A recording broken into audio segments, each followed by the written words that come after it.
Welcome to our podcast, Deep Dive, MTR Explores Subsea Technology. I'm your host, Rhonda Moniz, and this is your portal to the latest news on all things subsea technology. This episode is brought to you by the publishers of Marine Technology Reporter, the world's largest circulation publication serving the global scientific, defense, and offshore energy subsea market. For more information, visit marinetechnologynews.com. And welcome to this first episode of Deep Dive. I'm pretty excited today. We have Emily Shumchenia from the Regional Wildlife Science Collaborative for Offshore Wind. That's RWSC, and she's the director. And then we've got Dan Shropshire. He works as the business development. He's the VP of business development for vehicles over at Teledyne Marine. And I've known Dan for a long time, and I've been working with Emily. I've worked with both of them. So really great people and very smart people and doing really cool work. So I'm pretty excited today to have them both on our Virgin episode of Deep Dive. So it's exciting. I want to start with Emily because let's just talk a little bit about what RWSC does, who you are, what your goals are, and sort of set the stage for that. And then we can talk a little bit about Dan and what he's doing with Teledyne and how Teledyne is involved with RWSC. I think this is an important conversation because, you know, as everyone's aware, for the first time in the U.S., we've got this wind farm going up on the East Coast. And, you know, it's a pretty big deal. And everybody's sort of looking at what's going on over here, what RWSC is doing, because those permitting and those areas around other parts of the country are going to start to pop up. And so everybody's looking to see what's happening here first. So Emily, can you tell us a little bit about RWSC and what you do and what's going on over there? Yeah, sure. And thanks for having me and having RWSC on your first episode. This is a great honor. So RWSC was formed a couple of years ago now by the federal agencies, the Atlantic coast states, the offshore wind developers with Atlantic coast lease interests, and several ENGOs, both national scale and regional scale ENGOs. They formed it together so that they could collaborate more effectively with each other and with the research community on all of the different types of data collection and research activities that are going on now and will continue to monitor the offshore wind and wildlife environment variables and basically the state of the ecosystem now that we're adding offshore wind to it. So they're each independently and sometimes collaboratively funding data collection and research related to wildlife and offshore wind. And it's a lot to keep track of. And as you said, Rhonda, with the first couple wind farms now under construction, there's a lot of monitoring happening, a lot of data collection on whales and seabirds and fish and habitat. And it's too big for one entity, one agency, or one group to just get their arms around. So they basically all come together under RWSC and talk to each other, meet with each other really frequently to share what they're all doing, and to look for opportunities to collaborate and leverage funding that each of them has, or at least be aware about what all they're doing so that they don't collect redundant information, redundant data, or they have the opportunity to create efficiencies and pool funds together where it makes sense. So we provide this forum, RWSC provides this forum and some staff to help support those conversations and that collaborative work. And we do that a couple different ways. We convene each of those sectors together alone. We call them sector caucuses. So the federal agencies meet together, the states meet together, and so on, the industry and the ENGOs. And they do that fairly frequently. And we also have 6 expert subcommittees that are based, they're each looking at a different marine taxonomic group. So there's a marine mammal subcommittee, there's a sea turtle subcommittee, and so on. And those groups are places where those 4 sectors, the staff working on those topics, can get together. But they also bring in experts from academia, from all the great research institutions up and down the Atlantic coast.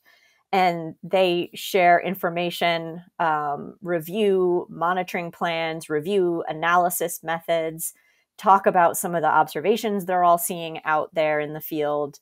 And they've been providing some input on what our most urgent data gaps and research needs are. And those have been compiled recently in what we're referring to as our draft science plan. That's posted on our website now. It's been there since the beginning of July, and it's available for public comment. So that document, which is actually over 400 pages, is pretty comprehensive. The experts, gave us their input and told us what was urgently needed, what research we should be doing to understand if there are any potential impacts to all of these different marine life groups and species related to offshore wind. And that document basically compiles everything in one place.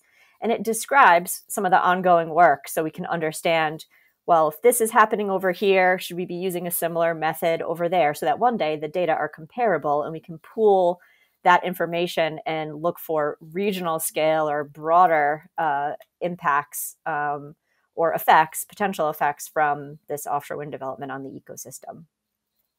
And it's true. There's a lot of work has gone into developing that draft science plan, and a lot of really smart people from all different avenues have been working on it. So there's, as Emily mentioned, there's the 6 subcommittees. So there's, sea turtles, there's habitat, there's birds and bats, there's protected fish, there's marine mammals, and there's technology. The technology subcommittee is the subcommittee that I'm involved in, that I've been working with Emily on, and that Dan is involved in, and Teledyne is involved in. And of course, the technology subcommittee goes across all of the other taxa, because sea turtles and marine mammals or habitat or birds and bats, whatever it might be, they're all using different technologies, right? They're using different technologies, and everybody, the point is to look at everything and to see what's out there, to see what projects are happening, to see what new technology is coming along, where those, as Emily mentioned, where those gaps are. And it's really a huge undertaking, but it's also really fascinating how everybody's come together and provided input. And Dan, I know you're also on the technology subcommittee, and you were invited in as a part of the industry, and so obviously Teledyne is one of the industry representatives in that technology subcommittee. And can you talk a little bit about why you think it's important for industry to be involved, and sort of a little bit from your side of things? Sure. Yeah, no, I also want to just say thank you for having me as well today, and Teledyne to talk on this inaugural podcast. It's definitely exciting for us as well, and exciting to see the advances here. As far as RWSC goes in the technology subcommittee, yeah, it definitely is important to have industry involved, and not just industry, but research institutes and others as well that are really working on technology.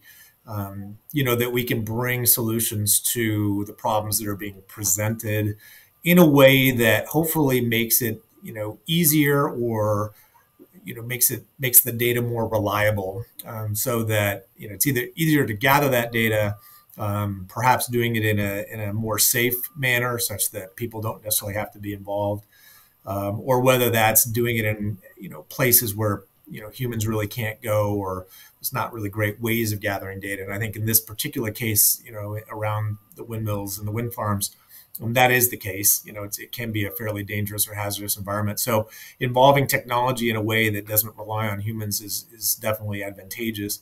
And I think Emily would agree with this too. We're looking for a repeatability of the data, and a way to, start to gather statistics such that when there are further discussions about the data, there's less, ambiguity in that, such that you can rely on that data and really, count that it is meaningful. So, you can imagine some of these issues get somewhat politicized, and I think that is, obviously having technology in there helps sort of, again, level the playing field. So as far as Teledyne goes, we have several technologies of our own, which, we're bringing to this area. But I think I'm sort of representing industry in general and sort of what we can bring to the table to help address, some of those issues in the subcommittee. Right. And there's also, I mentioned a lot of work has gone into this. So for the technology portion, and that's part of what this podcast is about, we're doing a deep dive into, subsea technology. And that's one of the reasons I thought, having Emily and Dan on would be really a great idea for first guests, because this is a huge thing going on here on the East Coast that, again, is going to affect and have ripple effects, I guess I should say, on the rest of what goes on here with offshore wind around the rest of the country. And, as Emily mentioned, and then, Dan got into a little bit, the technology aspect is obviously a big part of this. And, so what happened, and you can talk a little bit about this, Emily, as well, if you would. It was the technology subcommittee worked on the chapter. So there's chapters for each subcommittee. And one of the things that we did was to break it down into monitoring, mitigation, and then data management. Can you talk a little bit about that, and why breaking it down that way, and what are some of the things that have come up in our meetings and in some of the talks and some of the stuff some of the work that's gone on so far? Yeah, sure. I think that the technology subcommittee is really cool because it crosses all those taxa. And there's a lot of great folks with just diverse experience in the subcommittee, people who are thinking about each of those different species groups, people like Dan who are, building the tools and testing the technologies themselves, and then researchers who are looking for new solutions, industry members who, from the offshore wind industry, the companies that are looking for solutions, and then scientists and experts within the agencies who are also looking to technology to solve some of these problems. Most important of which is just the volume of information that we need to collect, or that we will be collecting, given the scale of offshore wind development. So when you think about the hundreds and hundreds of turbines across almost the entire Atlantic coast at this point, in some level of planning phase, right? Whether it's actually being built now or just conceptual, like it is up in the Gulf of Maine, there's just going to be so much data. So given that the topic can kind of get overwhelming, the subcommittee tried to break it down in a number of different ways. And the first way was what Rhonda just described, which is we know we can use technologies for three main purposes where we wanted to focus the subcommittee's efforts. One being monitoring, just simple surveillance of the environment and marine life. And that involves, again, addressing the volume of data problem, the fact that we want to be basically watching everything all the time, and getting into environments that may be harsh or unsafe for humans. And in, thinking about even just underwater is a place where we just don't have that many observations of marine life. At night, we don't have that many observations of marine life by humans because we don't go out on boats in the winter or at night. So we have this interesting, survey bias and availability bias problem that we can help solve with technology. So monitoring is one big topic. Then you have mitigation, which is really important too, to understand where there may be impacts that are likely to occur or really severe, and using technology to help avoid those or mitigate those impacts. So things like, reducing the intensity of noise from pile driving, or reducing the chance that birds will collide with turbine blades. There's a number of ways to apply technology to solve problems like that. And then the final one kind of feeds from those other two, data management. I just talked about how much data we're going to have from those other two streams of information, and it's all being collected offshore. So how do we get that data back to us on land and into the hands of researchers or analysts that will be able to tell us what the data mean in a secure way, There may be considerations for really sensitive data about the locations of endangered species that need special protection. Just, again, the volume of information and storing it and making sure it doesn't get corrupted or that we don't lose it for some reason. There's a lot of money being put into collecting this data. We need to make sure that it's being managed safely, effectively, and can be used quickly. So lots of different technological advances, I think, could help in that realm as well. And so we want to keep those three prongs in mind as we do work with this subcommittee. And we think the people we've compiled so far or pulled together can help us do that. There's other couple topics that have come up related to evaluating technology, and some of what Dan was talking about, like ensuring that the data that come from these new technologies are good data that we can trust.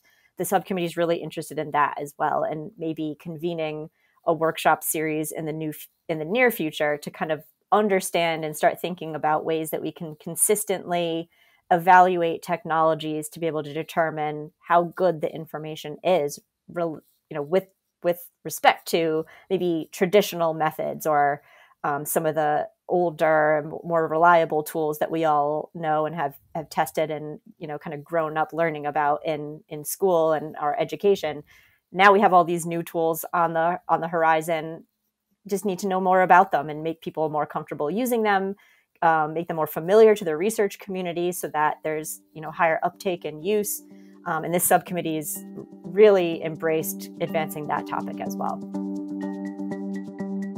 As the blue economy grows globally, Marine Technology Reporter has the world's largest audited subsea audience. MTR offers insights and analysis from researchers, innovators, and thought leaders in ocean, subsea commerce, defense, and academia.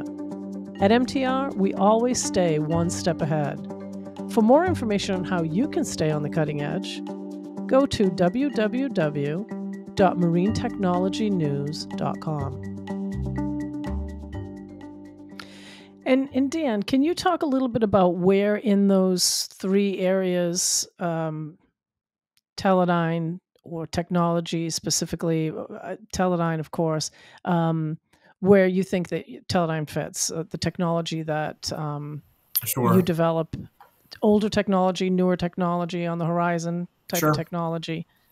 Yeah, I think the whole arena for wind farms is pretty interesting from a Teledyne standpoint, but sort of, I will say, from a vehicle, remotely piloted or autonomous vehicle standpoint, which is really where my particular focus is in our group here in Cape Cod, Massachusetts. That's our facility is really focused on vehicles. Certainly, there's a lot more outside of that. Acoustics is another big area, which I want to touch on, but for us, that's sort of the main areas where we play. There are certainly a lot of other technologies. Emily was referring to maybe a few of those, but and I'm not as much an expert on those, but I will say the technologies really do range pretty broadly across a large scope. So whether that's visual cameras, or infrared sensors or cameras that are sort of above water looking at things, or whether there are acoustic sensors, primarily even, microphones, again, listening above the water. Then subsea, you've got hydrophones, which, are below the water that are doing a similar job of listening, for, mammals in particular, but, any sea life nearby. And then there are other sort of more active systems, whether that's, again, subsea cameras or sonars that are out there that are also doing the same thing. So there's a lot of different technologies there, across the board that are sort of being utilized, even radar above water. So subsea tech, specifically for Teledyne, we have a series of vehicles in particular, and I'll mention the glider, our subsea glider is to start, but it's a buoyancy-driven vehicle. And the glider is an interesting platform for offshore wind monitoring in that it's fully autonomous. It does not have a very big footprint, so logistics are minimal. It takes a couple of people to put it in the water and take it out when needed. it is a long duration platform that also helps with the operations and maintenance. The gliders can be in the water anywhere from 3 months to even longer, 9 months. We've demonstrated over a year of operation on a single battery charge before with gliders. But their job is to passively monitor around the wind farms. And they can do a number of different jobs while passively monitoring. Primarily, it's acoustics. Again, it would be putting a hydrophone or listening device on the glider as it patrols around the wind farm.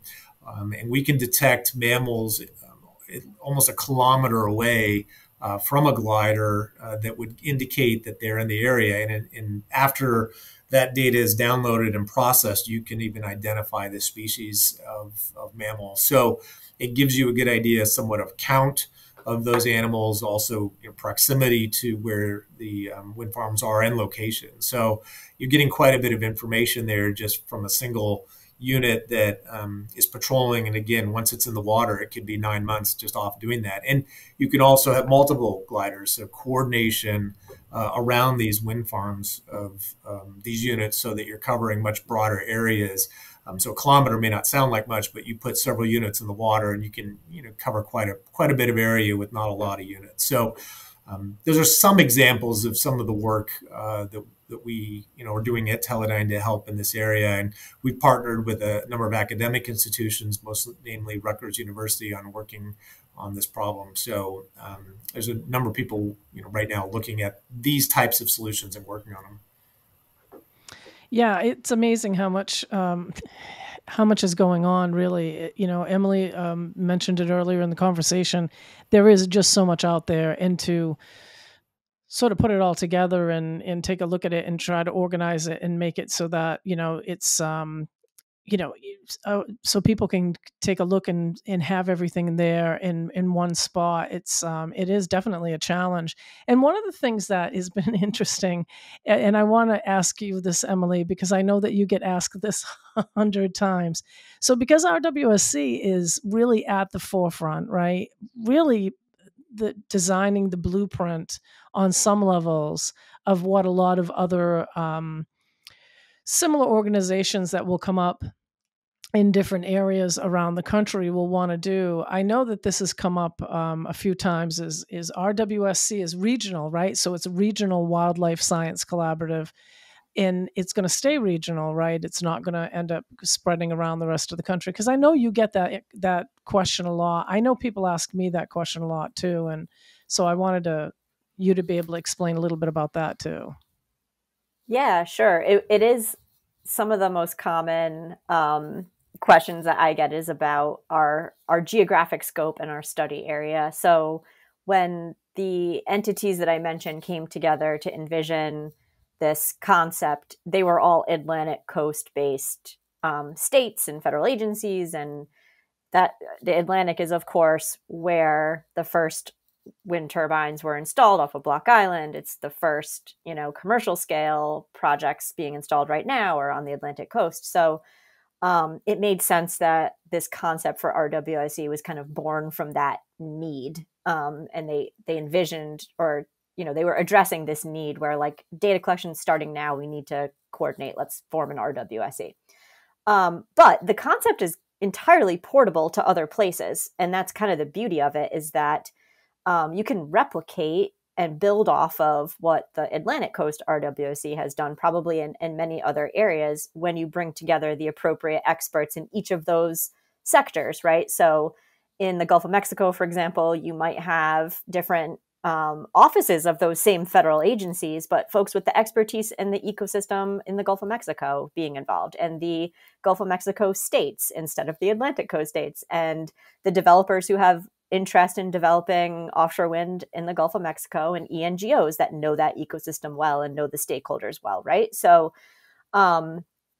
you bring in the experts from the universities and industry and different, consulting companies that operate in that ecosystem and know what some of the environmental challenges are and know what the marine life does out there, and all those different considerations can be kind of customized to the particular group. So we've talked to folks in the Gulf of Mexico. We've talked to folks on the West Coast that are pretty far along in forming a similar entity to perform the same or similar kinds of functions that the Atlantic Coast RWSC does.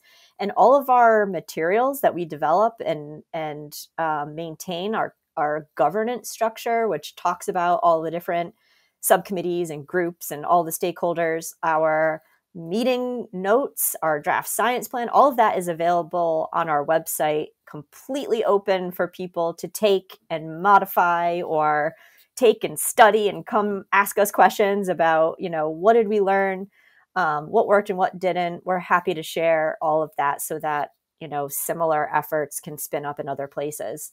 One thing that the current RWSC steering committee, which is has equal representation from those 4 sectors, is a small 12-member steering committee that helps guide the strategic direction of this Atlantic Coast RWSC.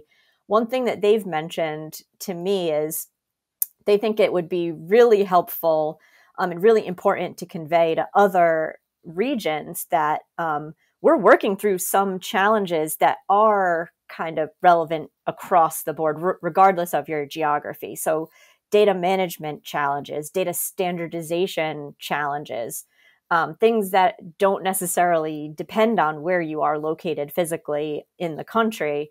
They hope that we're able to make those resources available to those other regions, and they can build off of them and not have to go back to the beginning and reinvent the wheel and have some of the conversations that we had 2 years ago, but kind of, start with a jump start from the work that has been accomplished on the Atlantic coast. So we've been really trying to be really intentional about that and sharing things that we think are universal to this sort of effort.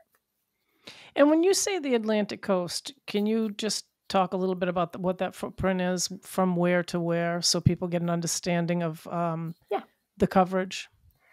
It is, in our governance structure document, it says anywhere where offshore wind is planned or proposed on the Atlantic coast. So right now, that means from the Gulf of Maine, so U.S. waters, from the Gulf of Maine and all the way down through South Carolina. So the southernmost lease areas are in the Carolina Long Bay area. So we are engaging currently states, all of the Atlantic coast states from South Carolina through Maine participate in RWSC, and all of those developers that own or, have interest in all of those leases that are currently operational. And there's 27 of them. There are 27 lease areas on the Atlantic coast, and more to come because they're currently planning additional leases in the Central Atlantic, currently planning additional leases in the Gulf of Maine.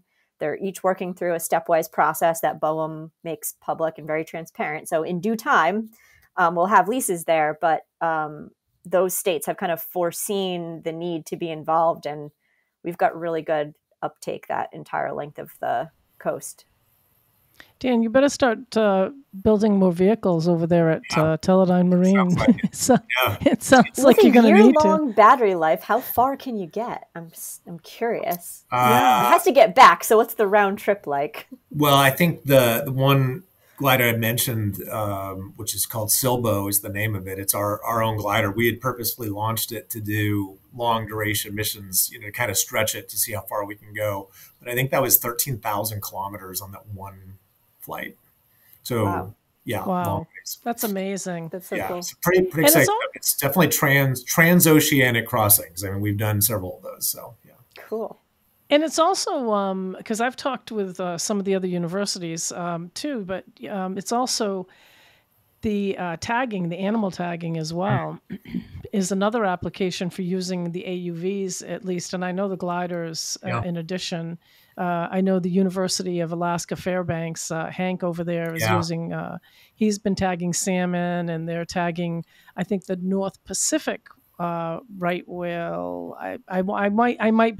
I might have this. I know the North Atlantic right whale obviously very well, but I swore it was the same thing, but in the Pacific. But I might have that wrong, just in case.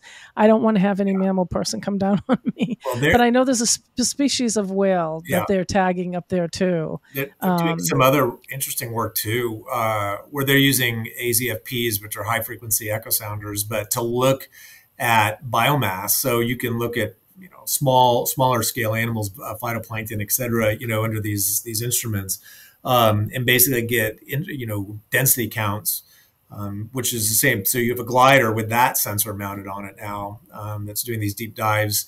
So you're getting really interesting profiles, around, well, anything, but again, just another way of in situ getting a measurement of marine life, remotely. So yeah, it like your point, Rhonda, is fish tagging. So we can actually track fish and fish movements, fish counts. You can get some of that as well. But even at the very small scale, you can get good ideas of sort of the whole chain, the chain of life, basically from small to large, using some of these instruments. Teledyne also makes a receiver for some of those at Benthos. We have the acoustic tags. They feed a modem system, a subsea communication system for doing some of that too. So there's a company in Canada makes the tags. Tags go to a receiver, so you can track fish that way, and then the receiver then transmits that data through subsea communication modems that we make to the surface, and then that data gets collected. And we've outfitted some of our gliders with some of those receivers as well, so they can interrogate a line of these fish trackers. And we're working with OTN up in Canada on some of those projects. So yeah, this is somewhat all interrelated, but definitely all applicable to the wind farm industry. Yeah. Absolutely. And even the floor cameras you guys have too. That's another application I would think for birds and bats. Yeah, absolutely. FLIR's a fairly new addition to the Teledyne family, but that's right. They're one of the preeminent IR, infrared sensor optics companies around. Lots and lots of cameras, different uses. So yeah, that's another above water tracking mechanism. Yeah. Yeah, because when you were talking and between talking to both of you, I'm thinking of obviously I attend the other subcommittee meetings, so because of the technology subcommittee and going, being across the taxa, and so things keep popping up. I'm thinking about the protected fish species and then the birds and bats, and thinking, oh, maybe I should put them in touch with Dan.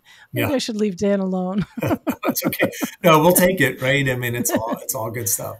But yeah, it's interesting. And then, we didn't touch on this either, but then there's the pre and post construction survey work that's going on that's very important as well. And so, vehicles, both boats, autonomous surface boats, as well as subsea autonomous underwater vehicles equipped with mapping sonars are out there doing work. So whether that's cable tracking or cable route laying, for cables, whether that's just seafloor habitat mapping, whether that's seafloor topography to see where you can place things.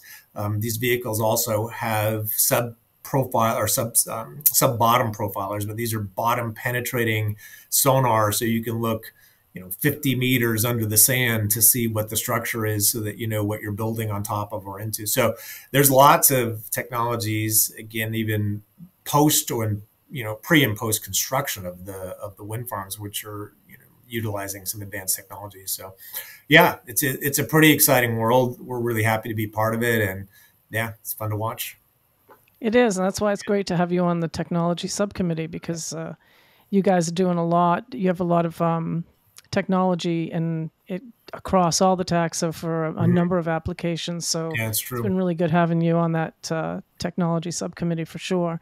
I think another really cool thing about the technology subcommittee is that a lot of the wildlife biologists and researchers, and I'll even I'm not either of those things, but I'll put myself in this category. I have expertise in seafloor mapping, but even I don't keep up on what the technology is that's available. And so having folks that are in that world, in the technology development community, tech startups, join these meetings and share what they're working on, share what the newest and the latest technology is super helpful for just joint problem solving. Because often people who have the tech don't realize how it could be applied, and people who are studying the wildlife don't realize that there's tech out there that can help them collect data faster or better, or get to some place that they didn't think they could get to.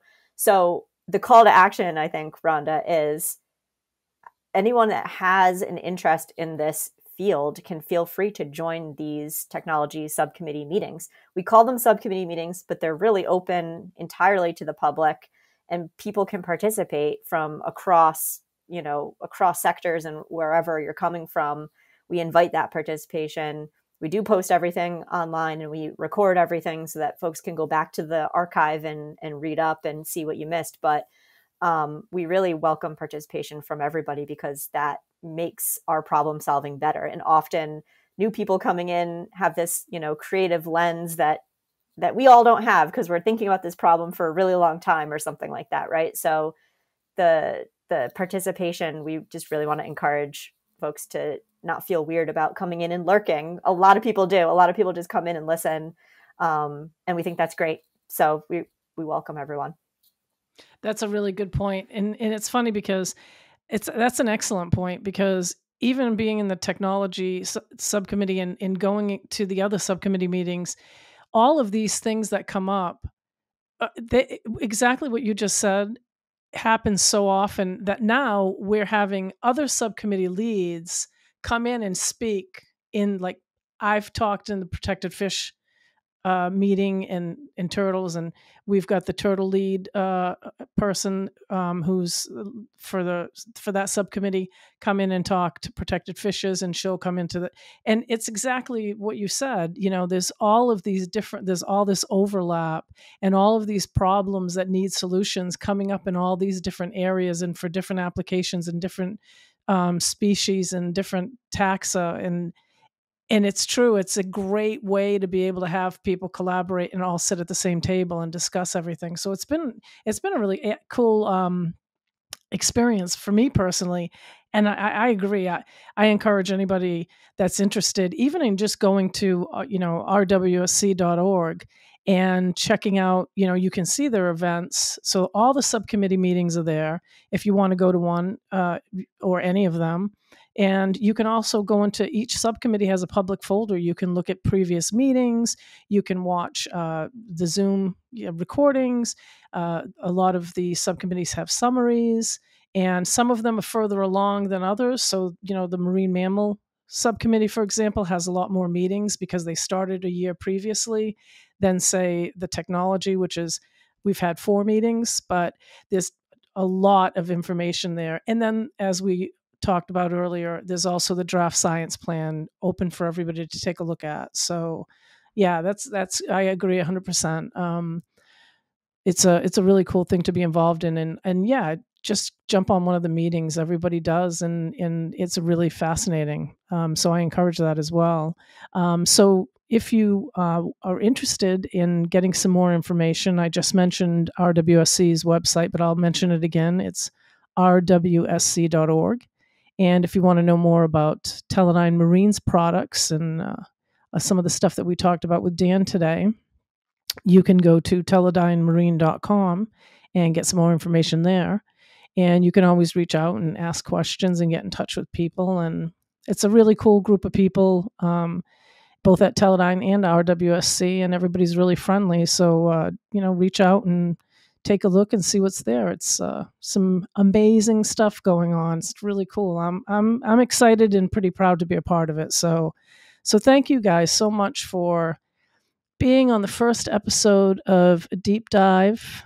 And I appreciate you taking the time, because I know you both have really busy schedules. So, and I'm fully aware of that, working with both of you. So I really do appreciate it. Thank you. Thank you. Thanks for having us.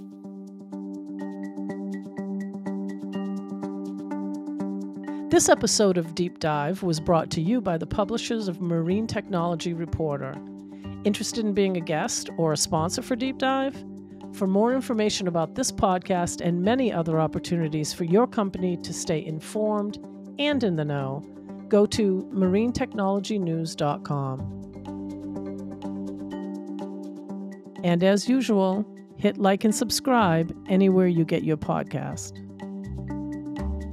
See you again on the next Deep Dive.